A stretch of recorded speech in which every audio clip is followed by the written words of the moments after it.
बनाई।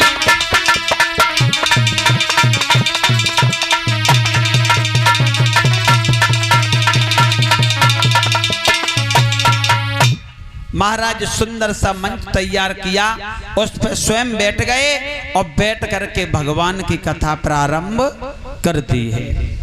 और जब भगवान की कथा प्रारंभ की है सुनाना, तो ज्ञान भक्ति वैराग्य ने जब भगवान की कथा को श्रवण किया है, तो थोड़े ही समय में परीक्षित जी ज्ञान भक्ति वैराग्य अपनी अवस्था में आ गए।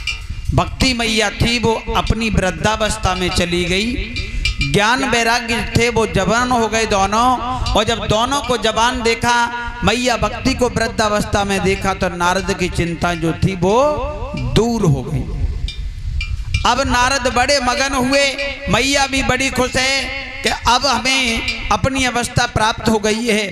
इधर शौनकाद ऋषि समझा रहे हैं, हे सूत जी, इस तरीके से भगवान की कथा नारद बाबा ने ज्ञान भक्ति वैराग्य को सुनाई, अब वो अपनी अवस्था में आ गई।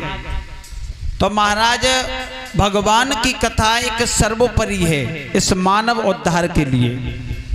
ये कथा किसी एक ने एक को श्रवण नहीं कराई है।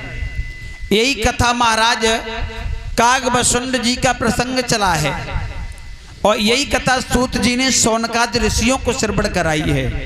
यही कथा महाराज सनकादिक ऋषियों ने नारद बाबा को, नारद बाबा ने ज्ञान भक्ति वैराग्य को, और यही कथा महाराज गोकर्ण ने अपने भैया धुंधकारी को श्रवण कराई है।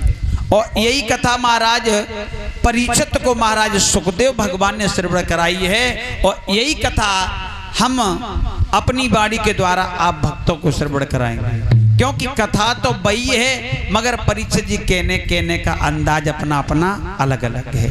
कोई किसी तरीके से कहता है तो कोई किसी तरीके से कहता है।